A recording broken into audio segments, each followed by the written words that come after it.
नमस्कार दोस्तों, मेरा नाम है गौतम और आज एक बहुत ही ख़ास विषय पे इस वीडियो में हम लोग बात करने वाले हैं। जैसा कि स्क्रीन पे आपको दिख रहा होगा, यहाँ साफ-साफ लिखा है कि क्या म्यूचुअल फंड में मेरा पैसा ज़ीरो हो सकता है? Can my investment amount be zero in mutual fund? तो यही मेरा मेन टॉपिक है आज डिस्कशन का। देखो, इन्वेस्टमेंट करने के लिए बहुत सारे लोग तैयार रहते हैं म्यूचुअल फंड में, लेकिन अक्सर उनके मन में यह वहम रहता है या फिर कह लीजिए डर रहता है कि अगर वो निवेश कर रहे हैं म्यूचुअल फंड में, तो क्या कभी ऐसा हो सकता है कि उनका जो कुल जमा पूँजी है वो नी हो जाए, ज़ीरो हो जाए, मतलब बिल्कुल टाटा बाय-बाय ख़त्म हो जाए। तो अक्सर ये सवाल निवेशकों का रहता है, तो इसी के बारे में हम यहाँ पे डिटेल में एक्सप्लेनेशन देने वाला हूँ मैं। तो बिना किसी देरी के चलिए आगे बढ़ते हैं।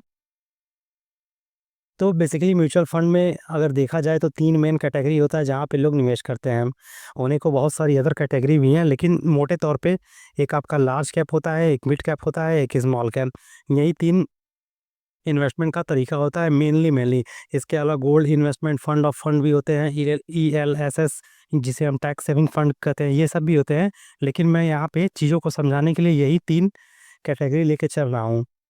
तो होता क्या है कि अगर आप म्यूचुअल फंड में निवेश कर रहे हो तो रिस्क एसोसिएटेड होता है, हर जगह कहीं कम कहीं ज़्यादा, ये तो फैक्ट है। इसमें कोई छुपाने वाली बात नहीं है। लेकिन मैं अगर लार्ज कैप की बात करूँ, तो वहाँ पे आपका जो पॉसिबिलिटी है, मतलब पैसा ज़ीरो होने का कह लीजिए, मतलब ख़त्म हो जाने का बिल्कुल, तो वो बहुत ही कम होता है, बहुत ही कम होता है, वेरी लेस चांस होते हैं। इसके अलावा मिड कैप की बात करें तो यहाँ पे जो लार्ज कैप है उसकी तुलना में थोड़ा-सा ज़्यादा होता है, और स्मॉल कैप की बात करें तो यहाँ पे मॉडरेट पॉसिबिलिटी होती है कि आपका जो पैसा है वो म्यूचुअल फंड में ज़ीरो हो जाए, बिल्कुल ख़त्म हो जाए। लेकिन ये जो तीनों चीज़ें हैं, ये जो तीनों पॉसिबिलिटी है, ये किस केस के लिए है? ये है आपका शॉर्ट टर्म के लिए है। मैं यहाँ पे पहले ही बता दूँ कि ये जो तीनों पॉसिबिलिटी है, अगर आप शॉर्ट टर्म के लिए इन्वेस्टमेंट करते हो, फॉर एग्ज़ाम्पल 6 मंथ के लिए या फिर 1 ईयर के लिए या फिर 2 और 3 ईयर्स के लिए भी आप जाते हो, तो भी यहाँ पे चांसेस हैं कि आपका पैसा ज़ीरो हो सकता है। क्योंकि म्यूचुअल फंड जो है वो बहुत सारी चीज़ों पे निर्भर करता है। मान लीजिए अगर कहीं से फाइनेंशियल क्राइसिस आ गई, ठीक है? रिसेशन आ गया, कोई वॉर वाली सिचुएशन है, या फिर जैसे कि अमेरिका के द्वारा अभी टैरिफ पे टैरिफ लगाया जा रहा था, तो इन सब कंडीशन में जो mid cap and small cap fund होते हैं, वो बहुत ज़्यादा फ्लक्चुएट करते हैं। हालाँकि जो लार्ज कैप फंड होते हैं, उनमें इन इतनी ज़्यादा वोलेटिलिटी नहीं देखने को मिलती है, लेकिन mid cap and small cap में आपको फ्लक्चुएशन दिखेगा, वोलेटिलिटी दिखेगी। तो जिसकी वजह से अगर शॉर्ट टर्म में आपने इन्वेस्टमेंट किया है 6 महीने, 1 साल या 2 साल तक, तो वहाँ पे आपको इन्वेस्टमेंट अमाउंट ज़ीरो दिख सकता है। हालाँकि इसके चांसेस भी बहुत कम होते हैं, लेकिन ये संभावना है। वहीं अगर मैं लार्ज कैप की बात करूँ, तो यहाँ पे आपका जो पैसा है, लार्ज कैप मतलब क्या? इंडिया की जो बेस्ट ऑफ बेस्ट कंपनी है, टॉप 50, टॉप 100, वहाँ पे आपका पैसा इन्वेस्ट होगा। तो ऐसी बड़ी-बड़ी कंपनियाँ जिनका मार्केट कैपिटलाइज़ेशन बहुत अधिक होता है, कई हज़ारों, लाखों, करोड़ों का होता है, तो वहाँ पे आपके पैसे डूबने के चांसेस बहुत कम हो सकते हैं। हाँ, ये संभावना है कि जो लार्ज कैप फंड है, वहाँ पे आपका जो अगर 6 महीने का देखेंगे, 1 साल का देखेंगे या 2-3 साल का देखेंगे, तो वहाँ पे आपका जो रिटर्न है 5 टू 6% तक गिरता हुआ दिख सकता है। लेकिन ये कहिए कि ये जो लार्ज कैप में आपने इन्वेस्टमेंट किया है वो टोटली ज़ीरो हो जाए, तो इसकी संभावना बिल्कुल ना के बराबर है। ये सारी चीज़ें शॉर्ट टर्म के लिए है, मैं पहले बता देता हूँ। अगर आपने investment large cap, mid cap या फिर आपने स्मॉल कैप में किया है और आपका जो टाइम हॉरिज़न है वो 10 साल, ठीक है? 15 साल या फिर आप कह लीजिए 20 साल, 25 साल या फिर 30 साल का है। मतलब कि आप लॉन्ग टर्म इन्वेस्टमेंट के लिए जाते हो, लॉन्ग टर्म के लिए। तो यहाँ पे आपका जो रिस्क है वो कम से कम होता है, आपका पैसा कभी भी ज़ीरो नहीं होगा। इसका मैं लाइव प्रूफ दिखाता हूँ, ठीक है? तब आपको सारी चीज़ें क्लियर हो जाएँगी। तो जैसा कि मैंने बताया, लार्ज कैप में सबसे कम रिस्क होता है पैसा खत्म होने का, ज़ीरो होने का। थोड़ा-सा ज़्यादा होता है मॉडरेट में और उससे ज़्यादा होता है स्मॉल कैप में। तो यहाँ पे मैं एग्ज़ाम्पल लेके चल रहा हूँ इसको स्मॉल कैप में, क्योंकि यहाँ पे पैसा ज़ीरो होने की संभावना शॉर्ट टर्म में, ठीक है, होती है, लेकिन लॉन्ग टर्म में यहाँ पे भी नहीं होता है। तो इसके लिए मैंने एक सबसे पुराना स्मॉल कैप फंड चुना है और इस फंड का नाम है क्वांट स्मॉल कैप फंड, यहाँ पे आप देखोगे तो एक ईयर का इसने जो रिटर्न बना के दिया है केवल 1.14% बना के दिया है।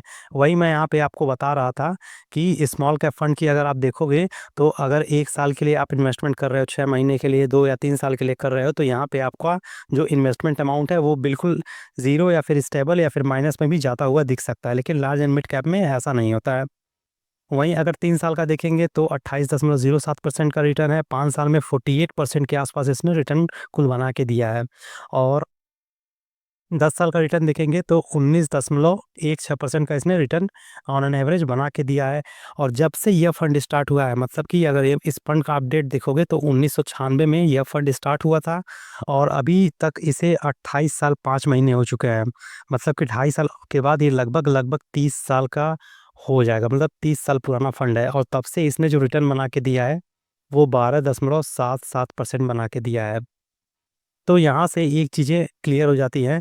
अगर मैं स्मॉल कैप फंड की भी बात करता हूँ, जहाँ पे अधिकतम रिस्क होता है, सबसे ज़्यादा रिस्क होता है, वहाँ पे भी आप लॉन्ग टर्म में इन्वेस्टमेंट करते हो, तो आपका पैसा ज़ीरो या माइनस ऐसा होने की संभावना बिल्कुल ज़ीरो है। ऐसा कभी भी नहीं हो सकता। रिटर्न कम हो सकते हैं, 10%, 12% हो सकता है, हालाँकि स्मॉल कैप में इसकी संभावना नहीं है, क्योंकि यहाँ पे भी आपको गिरते हालत में भी 30 साल के लिए अगर आप जाते हो, तो 12.77% आपको दिख रहा है। तो स्मॉल कैप फंड में भी आपको रिटर्न बेहतर मिलता है। इवन एफडी से तो बेहतर ही है। एफडी में जहाँ पे आपको 6 से लेके 7% के आसपास मिलता है एफडी में, तो उससे लाख गुना बेहतर रिटर्न है 12.77%। क्योंकि इन्फ्लेशन, जैसा कि आप लोगों को पता है, 6 से 7% के आसपास इन्फ्लेशन भी रहता है। एफडी में ये पैसा आप 30 साल के लिए डालोगे तो वो एज़ इट इज़ पड़ा रहेगा, उस पे कोई ज़्यादा ग्रोथ आपको देखने को नहीं मिलेगा। तो आई होप ये सारी चीज़ें यहाँ पे क्लियर हो गई होंगी। और ये जो स्मॉल कैप फंड है, अगर इसके बेंचमार्क से भी हम इसकी तुलना करें, जो कि है स्मॉल कैप 250 टीआरआई, तो वहाँ पे आपको रिटर्न देखने को मिलेगा। जब से यह स्टार्ट हुआ है 16.05% का, 10 साल में 15% के आसपास, 5 साल में 36% के आसपास दिखेगा। तो इस तरह हम कह सकते हैं कि जो अगर इन्वेस्टर है वो स्मॉल कैप को भी चुनता है लंबे समय के लिए, तो वहाँ पे उसको रिस्क कम रहता है, और जो पैसा ज़ीरो होने का डर है वो बिल्कुल ना के बराबर होता ही नहीं है ऑलमोस्ट। क्योंकि मैंने जितने भी फंड को रिव्यू किया है, चेक किया है, सभी में पाया है कि किसी भी म्यूचुअल फंड का, खासकर लॉन्ग टर्म में, अगर 5 साल से ज़्यादा इन्वेस्टमेंट पीरियड है, तो उसमें उनका पैसा ज़ीरो कभी नहीं होता है। तो आई होप ये सारी चीज़ें यहाँ पे क्लियर हो गई होंगी। ये क्वांट स्मॉल कैप फंड का अ, हिस्टोरिकल डेटा है, जो कि मैंने यहाँ पे एक्सप्लेन कर दिया है। और इसको और अच्छे से समझने के लिए ना, मैं एक बार आपको इसका जो पोर्टफोलियो होल्डिंग है वो सारी चीज़ें दिखाता हूँ, जिससे और सारी चीज़ें क्लियर हो जाएँगी कि क्यों नहीं ज़ीरो हो सकता है। इसके पीछे का जो डीप कारण है, ठीक है? वो रूट कारण है, मेन कारण है, वो मैं आपको बताता हूँ। तो 1 मिनट बस रुकिएगा आप लोग।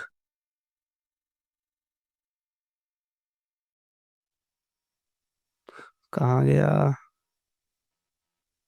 ओके, तो यही हमारा फंड था, ठीक है? क्वांट स्मॉल कैप फंड, यही हमारा फंड था, ठीक है? क्वांट स्मॉल कैप फंड, और 1996 में ये स्टार्ट हुआ था। स्मॉल कैप में ये इन्वेस्टमेंट करता है, ठीक है? जैसा कि मैंने बताया, जब से ये फंड स्टार्ट हुआ है, इसने 12.77% का रिटर्न बना के दिया है। तो हम सीधे चलते हैं इसके पोर्टफोलियो होल्डिंग पे, और वहाँ से सारी चीज़ें आपको क्लियर हो जाएँगी। तो अभी हम आ गए हैं पोर्टफोलियो होल्डिंग पे। यहाँ पे आप देखोगे कि ये जो पोर्टफोलियो होल्डिंग का मतलब क्या है कि आप जो पैसा जमा करते हो, एक बार यहाँ पे मैं क्लिप बता देता हूँ और अच्छे तरीके से। मान लो अगर आप एसआईपी करते हो, ठीक है, इस फंड में, कितने रुपए का? 1000 रुपये पर मंथ की एसआईपी इसमें करते हो, तो ये जो आपका 1000 रुपये पर मंथ आप दे रहे हो, ये कहाँ, जो फंड मैनेजर है वो कहाँ इन्वेस्ट करता होगा? तो वही चीज़ यहाँ पे बताया गया है। तो ये जो आपका 1000 रुपये है, इसमें से लगभग लगभग 10.02% आपका जाएगा रिलायंस कंपनी में। इसके अलावा जो बचेगा उसमें से 8.19% आपका ट्रेप्स में जाएगा। इसके अलावा फिर जो बचा हुआ पैसा होगा रिलायंस स्ट्रैटेजिक्स में जाएगा। तो इसी तरह कई सारी कंपनियाँ होती हैं जिसमें छोटा-छोटा क आपका पैसा इन्वेस्टेड रहता है। तो यहाँ से एक चीज़ें बिल्कुल क्लियर हो जाती हैं कि अगर आपका पैसा ज़ीरो होना है, यानी डूबना है कुल पैसा, तो उस पैसे को डूबने के लिए ये जितनी भी सारी कंपनियाँ हैं, आपको दिख रहा होगा, जैसे ये मैंने बताया, रिलायंस हो गया, ट्रेप्स हो गया, ये सारी कंपनियाँ हैं। इसके अलावा आप देखोगे तो आदित्य बिरला है, फिर पॉली मेडिकल है, सन टीवी नेटवर्क है, ऐसे पचासों कंपनियां हैं। मैं पूरा स्क्रॉल डाउन करके आपको दिखा देता हूँ। देख लीजिए, जुबिलेंट हो गया, बाटा है, फिर द कर्नाटका बैंक है, जाइड जूडियस है, और भी बहुत सारी कंपनियां हैं। कितनी टोटल कंपनियां हैं मैं आपको एक बार बता देता हूँ। ओके, तो यहाँ पे आपको टोटल 96 कंपनी दिख रही हैं। तो अगर आपका पैसा ज़ीरो होना है, डूबना है, तो इन सारी 96 कंपनी को पहले डूबना होगा, तभी ना आपका पैसा ज़ीरो होगा। क्योंकि इन सभी कंपनीज़ में आपका पैसा थोड़ा-थोड़ा करके इन्वेस्टमेंट है। तो आप एक बार खुद इमेजिन करके देखिए कि क्या ये जितनी भी 96 कंपनीज़ हैं, ये सभी कंपनी कभी डूब सकती हैं? ऐसा कभी नहीं हो सकता। क्योंकि भाई जो फंड मैनेजर है ना, जो भी एएमसी होता है, एसेट मैनेजमेंट कंपनी होता है। सॉरी गाइज़, यहाँ पे लाइट ऑफ हो गया है, तो मैं एक बार अपने आप को यहाँ पे हाइड कर लेता हूँ, ठीक है? ताकि सारी चीज़ें आपको क्लियर दिखाई दें। तो मैं ये कह रहा था कि जो ये 96 कंपनी है, इनको डूबने के लिए आपका पैसा डूबने के लिए इन सभी कंपनियों को डूबना पड़ेगा। लेकिन एक बात चीज़ें आपको समझनी होगी कि जितनी भी एसेट मैनेजमेंट कंपनी है, वो फंड मैनेजर को पैसा देती है। किस बात का पैसा देती है? कि वो रिसर्च करे, एनालिसिस करे, कौन-सी अच्छी कंपनी है, कौन-सी खराब कंपनी है, कहाँ पे इन्वेस्टर का पैसा लगाना है, कहाँ से निकालना है। एक पूरी मैनेजमेंट टीम होती है जो कि आपके पैसे को अच्छी जगह इन्वेस्टमेंट करती है, उसका काम ही यही होता है। तो अगर कोई फंड मैनेजर इनकैपेबल है, तो वो जो फंड हाउस होगा या एएमसी होगी, वो उसको निकाल के फेंकेगी, क्योंकि वो उसको सैलरी दे रही है, ठीक है? पूरा मैनेजमेंट लगा है, तो पैसे डूबने के लिए नहीं बल्कि प्रॉफ़िट करने के लिए। तो मोटा-मोटा एट द एंड इतना ही कहना चाहूँगा कि यहाँ पे आपका जो इन्वेस्टमेंट अमाउंट है, किसी भी हालत में लार्ज कैप, मिड कैप छोड़ ही दीजिए, अगर मैं स्मॉल कैप की भी बात करूँ जहाँ पे रिस्क रहता है, वहाँ पे भी आपका पैसा कभी ज़ीरो नहीं हो सकता, अगर आप लॉन्ग टर्म के लिए जाते हो। अगर आपका जो investment time period short term है, 6 महीने, 1 साल, 2 साल या 3 साल है, हालाँकि शॉर्ट टर्म का जो इन टाइम होता है वो 1 साल ही माना जाता है। लेकिन म्यूचुअल फंड में मैं कहता हूँ कि अगर आप 5 साल से कम समय के लिए निवेश कर रहे हो, तो आप उसे शॉर्ट टर्म में ही समझो, क्योंकि वहाँ पे आपको ज़्यादा प्रॉफ़िट देखने को नहीं मिलेगा। तो फाइनली अगर आप स्मॉल कैप में, जहाँ पे सबसे ज़्यादा रिस्क रहता है, वहाँ पे निवेश करते हो, तो वहाँ पे भी लॉन्ग टर्म में आपका पैसा डूबने का खतरा नहीं होता है। हाँ, शॉर्ट टर्म में जाते हो 6 महीने, 1 साल, 2 साल, 3 साल के लिए, तो वहाँ पे हो सकता है कि पैसा आपका ज़ीरो हो सके, या फिर हो सकता है 3-4%, 1-2% तक का आपको रिटर्न मिले। तो आई होप ये सारी चीज़ें यहाँ पे आपको समझ में आ गई होंगी। ओके, तो ये वीडियो यहीं पे हो गया समाप्त। एंड एट द एंड जाते-जाते यहाँ पे मैं एक बात ऐड करना चाहूँगा कि ये जो सारी चीज़ें बताई गई हैं, केवल और केवल एजुकेशनल एंड अवेयरनेस पर्पज़ के लिए है। किसी भी तरह का इस चैनल पे फाइनेंशियल प्रोडक्ट को बेचने या खरीदने का रिकमेंडेशन या सजेशन नहीं दिया जाता है।